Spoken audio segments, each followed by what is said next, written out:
नमस्कार, मेरा नाम केशव कुमार झा है और आप लाइव सीरीज के खास कार्यक्रम नेताजी के दिनचर्या देख रहे हैं। नेताजी के दिनचर्या कार्यक्रम में हम आपको दिखाते हैं कि किस तरह से बिहार विधानसभा चुनाव में जो लोक जनशक्ति पार्टी या किसी भी और भी पार्टी के नेता हैं वो किस तरह से चुनाव प्रसार करते हैं। आज नेताजी के दिनचर्या कार्यक्रम में हमारे साथ मौजूद रहेंगे लोक जनशक्ति पार्टी के राष्ट्रीय अध्यक्ष और सांसद चिराग पासवान, जिनके साथ आज दिन भर हम हेलीकॉप्टर यात्रा पे उनके साथ जाएंगे और जानेंगे कि एक नेता की दिनचर्या किस तरह से होती है। चुनाव प्रचार के दौरान किस तरह से वो रैलियों को संबोधित करते हैं, किस तरह से अपने दिनचर्या को जो आम काम होता है वो किस तरह से बिताते हैं। तो इसी को जानने के लिए आज लोक जनशक्ति पार्टी के राष्ट्रीय अध्यक्ष चिराग पासवान के साथ हम हेलीकॉप्टर यात्रा पर निकले हैं।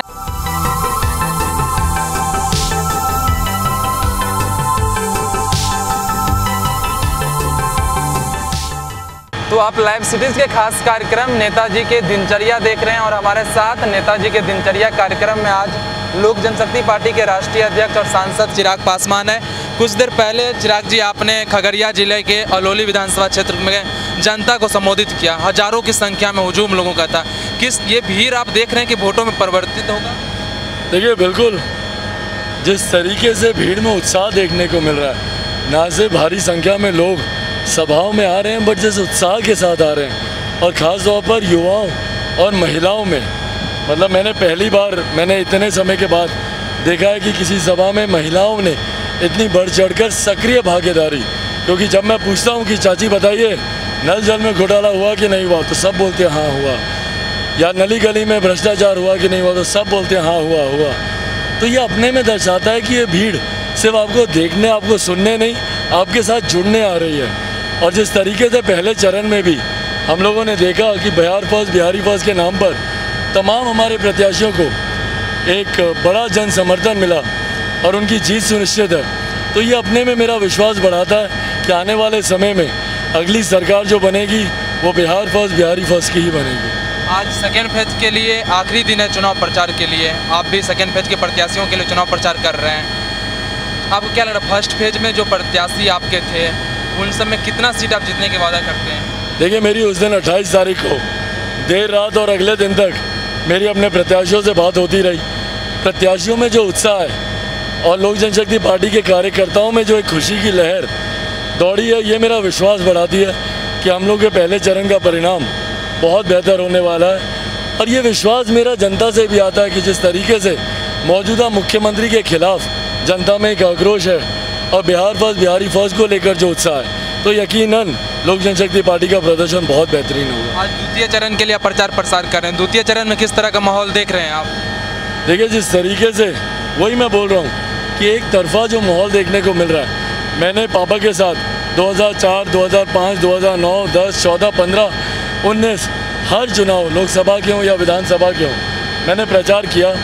पर जो उत्साह इस बार के चुनाव प्रचार में और ख़ास तौर पर चिराग पासवान या लोक जनशक्ति पार्टी के नाम पर, क्योंकि आप बाकी जितने भी दल हैं सबको देख लीजिए, गठबंधन में है, कोई 4 झंडे के नीचे, कोई 5 झंडे के नीचे, सब ने अपना, एनडीए की बात करें तो भाजपा के साथ जदयू है, मांझी जी की पार्टी है, सैनी जी की पार्टी है, उधर राजद की बात करें तो कांग्रेस है, सीपीआई, सीपीएम, हर कोई 4-4, 5-5 झंडे के साथ है। पर मेरी जो भी सभा है वो अकेले बिहार फर्स्ट, बिहारी फर्स्ट के नाम पर, चिराग पासवान के नाम पर, लोक जनशक्ति पार्टी के नाम पर है। और उसमें अगर इतनी भारी संख्या में लोग आ रहे हैं तो लोग कहीं ना कहीं विकसित बिहार बनाने के लिए एक बदलाव की दिशा में जा रहे हैं। आप जितने भी चुनावी सभा कर रहे हैं सभी में कह रहे हैं कि 7 निश्चय में घोटाला हुआ है।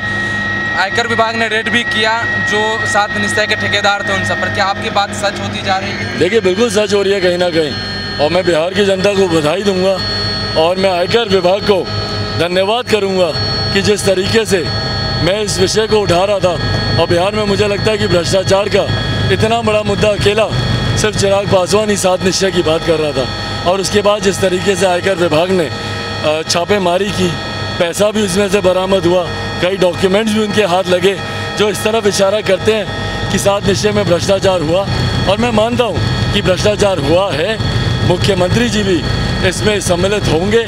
इसकी आगे जब लोजपा बिहार फर्स्ट, बिहारी फर्स्ट की जब सरकार आएगी तो इसकी आगे भी जांच कराई जाएगी और मुख्यमंत्री स्वयं भी अगर दोषी पाए गए तो उनके ऊपर भी कार्रवाई की जाएगी। आप लगातार कह रहे हैं कि भ्रष्टाचारियों को जेल भेजेंगे, जो भी भ्रष्टाचारी है। क्या इसमें मुख्यमंत्री भी हैं? देखिए, अगर वो भी अगर जांच से घबरा क्यों रहे मुख्यमंत्री, पर अगर दोषी अगर मुख्यमंत्री भी हुए तो उनके ऊपर भी कार्रवाई की जाएगी। एक और मुख्यमंत्री 15 साल जंगल राज के बाद वो जेल में अपनी सज़ा काट रहे हैं, तो अगर इस 15 साल के बाद अगर इन मुख्यमंत्री को भी जेल जाना पड़े तो अगली बिहार फर्स्ट बिहारी फर्स्ट सरकार भेजने का काम करेगी। चिराग जी, आप जिस तरह से चुनावी सभा कर रहे हैं, इससे पहले 2019 की लोकसभा चुनाव की बात कर लें, उस वक्त 3 झंडे के नीचे आप चुनावी सभा करते थे, लेकिन उस समय उतना भीड़ नहीं रहता था जितना इस समय रह रहा है। क्या कारण मानते हैं आप इसका? देखिए, पहले तो बिहारी फर्स्ट सबसे बड़ा कारण है, और ये आज से नहीं, लगभग साल 1.5 साल से मैंने इस मुहिम को शुरू किया हुआ है, और ये बिहारियों के सुझाव से ही बनी हुई योजना है। इसमें लगभग 4 लाख से ज़्यादा बिहारियों के सुझाव लिए गए, उनका सजेशन लिया गया, उनकी जानकारी ली गई, और उसी से बिहारी फर्स्ट विजन को तैयार किया। तो आज जब मैं जनता के बीच जाता हूँ तो जनता को कनेक्ट फील होता है, उनको लगता है कि हाँ, इसमें हमारी बात है। सबसे बड़ा कारण वो है। और दूसरा, जो मौजूदा मुख्यमंत्री नीतीश कुमार जी के भ्रष्टाचार से, उनके बढ़ते हुए अपराध से, और अपराधियों को उनका मिलता हुआ संरक्षण से, जिस तरीके से लोग यहाँ पर परेशान हैं, जो जातिवादी व्यवस्था मुख्यमंत्री ने बना के रखी है, उससे जो लोग परेशान हैं, और उसकी जो नाराज़गी है, वो भी एक बड़ा कारण है कि लोक जनशक्ति पार्टी और बिहारी फर्स्ट को इतना ज़्यादा जन समर्थन मिल रहा है। पर हाँ, ये बात सही है कि इससे पहले और आज भी कई ऐसे दल हैं जो कि 4 झंडों के साथ चुनाव लड़ रहे हैं, पर लोक जनशक्ति पार्टी चिराग पासवान बिहारी फर्स्ट अकेला ऐसा दल है जो कि अकेले लोक जनशक्ति पार्टी के नाम पर हम लोग चुनाव लड़ रहे हैं, और पूरा विश्वास है कि जो जनता का समर्थन मिल रहा है, जीत भी उतनी पक्की होगी। तो आपको लग रहा है कि जनता बिहारी फर्स्ट के मैनिफेस्टो को समझ रही है?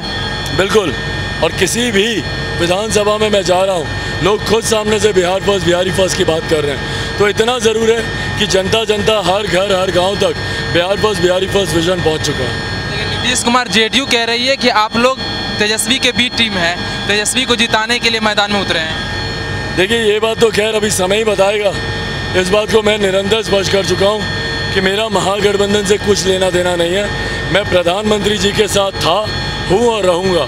मेरे पिताजी भी, जैसा प्रधानमंत्री जी ने खुद कहा कि अपनी अंतिम सांस तक वो प्रधानमंत्री जी के साथ थे, मैं भी वादा करता हूँ कि मैं अपनी अंतिम सांस तक प्रधानमंत्री आदरणीय नरेंद्र मोदी जी के साथ मैं रहूँगा। जो लोग ये भ्रम फैलाते हैं कि मैं महागठबंधन के साथ मिल सकता हूँ या उनके लिए काम कर रहा हूँ, पहले वो लोग खुद अपनी स्थिति स्पष्ट करें, क्योंकि मुख्यमंत्री नीतीश कुमार जी का और ये पलटी मारने वाला नाम उनको इसीलिए मिला है क्योंकि वो जिसका विरोध करते हैं उनके साथ मिलकर सरकार बनाते हैं अपने राजनीतिक लाभ के लिए।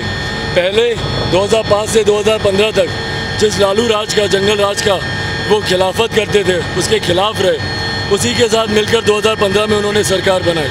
2013 से 2017 तक जिस प्रधानमंत्री जी की खिलाफत करते थे, उनका हाथ झटका, उनके सामने से थाली खींची, 2017 में उन्हीं के साथ मिलकर सरकार बनाई। आज पुनः वो लालू जी का विरोध कर रहे हैं, पर मुझे विश्वास है और कहीं ना कहीं जो जानकारी सामने आ रही है, 10 तारीख को परिणामों के बाद पुनः मुख्यमंत्री प्रयास करेंगे लालू जी के साथ मिलकर सरकार बनाने का। आप भाजपा के साथ हैं? मैं था, हूँ और रहूँगा। सरकार भी भाजपा के साथ बनाएंगे?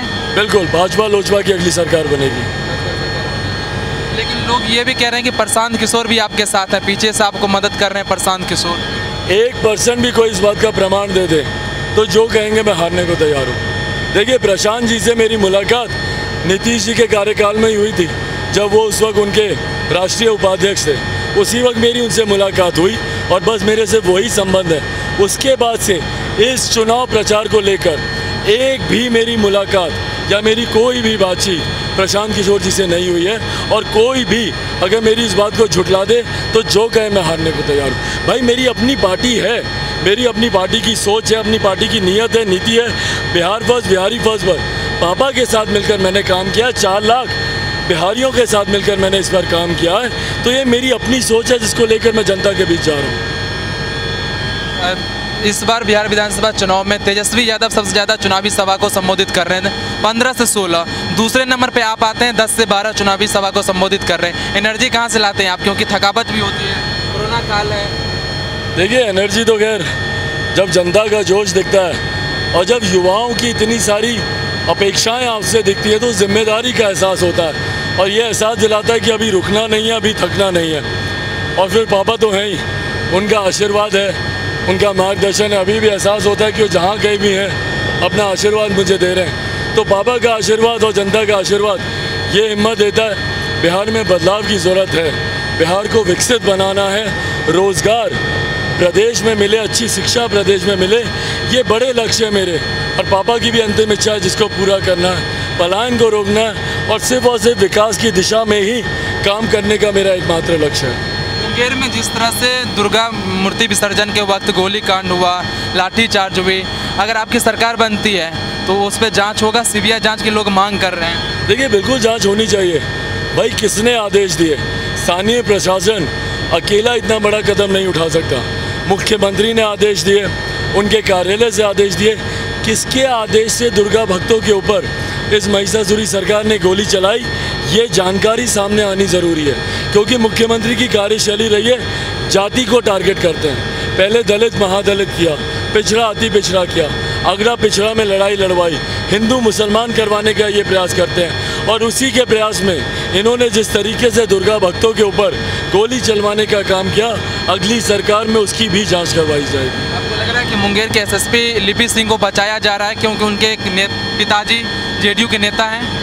देखिए मैं तो धन्यवाद दूंगा कि इलेक्शन कमीशन के उसमें सारी कार्रवाई हो रही है तो इनके ऊपर कम से कम कार्रवाई हुई।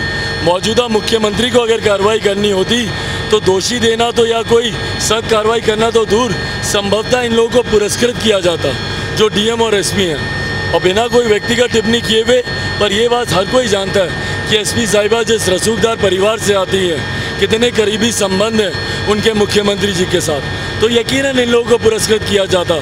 पर इसकी जांच जरूर होनी चाहिए कि किसके आदेश पर गोली चली है। जिस लड़के की मौत हुई उसके फैमिली से किसी को रोजगार देना चाहिए सरकार को, क्योंकि अनजाने में उस लड़के की जान गई है। किसी के घर का लाल था, किसी को पेट पालता वो। बिल्कुल, मैंने उसी दिन इस बात का आग्रह किया था कि उसको ना सिर्फ सरकारी नौकरी देनी चाहिए बल्कि कंपनसेशन भी परिवार को 50 लाख का कम से कम मिलना चाहिए। एक युवा लड़का, कमाने वाला, घर का लड़का गया है, उसकी भरपाई तो कभी कोई पूरी नहीं कर सकता। बट सरकार की जिम्मेदारी बनती है कि कम से कम परिवार का पालन पोषण आगे ठीक से चले, ये जिम्मेदारी ले। निर्दोष की जान सरकार की लापरवाही से गई है, प्रशासन की लापरवाही से गई है, इसीलिए जिम्मेदारी भी इनकी बनती है। आपको लग रहा है कि सेकेंड और थर्ड फेज के मतदाताओं को मुंगेर गोलीकांड को देखकर वोट देना चाहिए, क्योंकि जिस तरह से हिंदुओं के बहुत बड़े त्यौहार पर गोलीकांड हुआ है। लेकिन तमाम चीज़ों को पिछले 30 साल को याद रखकर मतदान करना चाहिए। जंगल राज को भी याद करें, कुशासन राज को भी याद करें, बिहार कैसे बदनाम हुआ उसको भी याद रखें, बिहार कैसे बदहाल हुआ उसको भी याद रखें, कैसे पलायन हुआ, लॉकडाउन में कैसे लोग परेशान हुए, कैसे बच्चे लॉकडाउन में घर आने के लिए रोते बिलखते रहे, कैसे हमारे बिहारी साथी सैकड़ों हज़ारों किलोमीटर की यात्रा करते रहे, कैसे जातिवादी मुख्यमंत्री ने जातिवादी व्यवस्था बिहार में 15 साल में कायम की, कैसे मुख्यमंत्री ने 7 निश्चय के नाम पर भ्रष्टाचार किया, कैसे मुख्यमंत्री ने शराबबंदी के नाम पर तस्करी के माध्यम से पैसा अपने राजनीतिक लाभ के लिए लिया। इन तमाम चीज़ों को याद रखें और बिहार फर्स्ट, बिहारी फर्स्ट, जो बिहार में विकास की बात करता है, आईटी जॉब्स, आईटी सेक्टर्स खोलने की बात करता है, सिंगल विंडो क्लियरेंस के माध्यम से निवेश को लाने की बात करता है, शिक्षा व्यवस्था और स्वास्थ्य सेवाओं को बेहतर करने की बात करता है, इन तमाम चीज़ों को ध्यान में रखते हुए मतदान करें। तेजस्वी यादव लगातार कह रहे हैं बिहार की जनता को कि हमारी सरकार बनती है तो फर्स्ट कैबिनेट में 10 लाख युवाओं को रोजगार देंगे। आपको लग रहा है कि वो कर पाए, रोजगार दे पाए? देखिए मेरी समझ में नहीं आता जो लोग 10 लाख 19 लाख की बात करते हैं। भाई पिछले 5 साल किसकी सरकार थी? ये ऐसे अनोखे 5 साल है बिहार में जहाँ पे सत्ता विपक्ष सब लोग सरकार में रहे। राजद भी सरकार में रही, कांग्रेस भी सरकार में रही, भाजपा भी सरकार में रही, जदयू भी सरकार में रही। तो 5 साल में तो सब लोग रहे। तो जो 10 साल की बात करते हैं, 19 साल की बात करते हैं, भैया इन 5 सालों में क्यों नहीं करके दिखाया? आज चुनाव सामने आए तो आप लोग लॉलीपॉप लेकर आ गए। भाई जितने रिक्त पद हैं, डॉक्टर्स के हों, लैब टेक्नीशियंस के हों, जूनियर इंजीनियर्स के हों, शिक्षक के हों, पहले वो तो भरते थे 5 साल में। पर आज चुनाव के वक्त आप लोग को भ्रम फैलाना है, फरेब देना है, तो बड़ी बड़ी बातें कर रहे हैं। पर जब आप सरकार में आते हैं तो धरातल पर कुछ होता नहीं। तो ये महज एक लॉलीपॉप, महज एक छलावा, बहाने के अलावा और कुछ नहीं है। तो चुनावी लॉलीपॉप दे रहे हैं जनता को तेजस्वी यादव। बिल्कुल बिल्कुल बिल्कुल लॉलीपॉप है। लग रहा है कि जनता इस पर वोट नहीं देगी उनको, क्योंकि लोग अट्रैक्टिव हो रहे हैं उनकी तरफ। देखिए कैसे देंगे, तरीका तो बताएं भाई। कैबिनेट में आप पहले भी रहे हैं, तरीका तो बताएं। मैं तो बोल रहा हूँ कि पर्यटन को बढ़ावा मिलना चाहिए। हम लोग अजंता अलोरा केव्स जाते हैं, यहाँ पे शेर घाटी में केव्स हैं, उसको विकसित कीजिए। टाइगर रिजॉर्ट्स हैं, उसको हम लोग क्यों नहीं बढ़िया तरीके से हम लोग उसको डेवलप कर सकते हैं। जितने पर्यटक स्थल हैं, धार्मिक पर्यटक स्थल हैं, मैं कहता हूँ कि भैया अयोध्या की तर्ज पर माता सीता का भव्य मंदिर बनना चाहिए। इसी तरीके से लछवाड़ में भगवान महावीर की जन्मस्थली हो, या वैशाली हो, या जिस तरीके से बोध नगरी है बोध गया में, या गुरु गोविंद सिंह जी का है पटना साहिब में, या जितने सूफी सर्किट हैं उसको जोड़ें। तो जब तक पर्यटन नहीं बढ़ेगा, सैलानी आएंगे देश विदेश से, छोटा बड़ा निवेश होगा, ऐसे रोजगार के अवसर उत्पन्न होंगे, होटल्स खुलेंगे, रिजॉर्ट्स खुलेंगे। तो मैं तरीका बता रहा हूँ, संभावनाएं बता रहा हूँ कि हर क्षेत्र से कैसे आप रोजगार को उत्पन्न कर सकते हैं। सिर्फ कह देना कि 10 लाख नौकरी या 19 लाख नौकरी, कहाँ से देंगे आप 19 लाख? और अगर थी तो अभी तक दी क्यों नहीं? जेडीयू कितना सीट देते हैं अभी तक आप? क्यों फर्स्ट फेज का चुनाव हो गया, सेकेंड फेज का चुनाव है परसों। भाई जेडीयू खाता भी खोल ले तो बहुत बड़ी बात होगी। अगली सरकार भाजपा लोजपा की बनेगी। भाजपा को कितना? इतनी जरूर बन जाएगी कि भाजपा लोजपा मिलकर सरकार बना ले। आरजेडी देखिए आरजेडी अभी विपक्ष की भूमिका निभा रहे थे, निभाते रहेंगे। कांग्रेस विपक्ष में ही थे, उन्हीं के साथ विपक्ष में ही रहेंगे लोग। लोजपा और भाजपा की सरकार बनेगी 100%। मुख्यमंत्री कौन? भाजपा का हम लोग चाहते हैं कि जो भी प्रधानमंत्री की विकास की सोच रखता हो, ऐसा मुख्यमंत्री का समर्थन लोक जनशक्ति पार्टी के विधायक करेंगे। तो आप देख रहे थे लाइव सीरीज के खास कार्यक्रम नेताजी के दिनचर्या, जिसमें आज हम आपको लोक जनशक्ति पार्टी के राष्ट्रीय अध्यक्ष चिराग पासवान के साथ उनके दिनचर्या दिखाया, किस तरह से वो एक दिन में 8 से 10 विधानसभा क्षेत्र में चुनावी सभा को संबोधित करते हैं, लोजपा प्रत्याशी के लिए वोट मांगते हैं। आज उन्होंने खगड़िया जिला, बेगूसराय और नालंदा जिला के 8 विधानसभा क्षेत्र में अपने प्रत्याशी के लिए वोट मांगने के लिए चुनावी सभा को संबोधित किया। साथ ही चिराग पासवान के खास बातचीत हमने की और उनसे जाना कि 2020 के बिहार विधानसभा चुनाव में वो किनके साथ सरकार बना रहे हैं। अगर इस वीडियो को आप यूट्यूब पर देख रहे हैं तो हमारे चैनल को सब्सक्राइब करें, साथ ही फेसबुक पेज को भी लाइक करें। कैमरामैन अनुपम के साथ केशव कुमार झा, लाइव सिटीज़, पटना।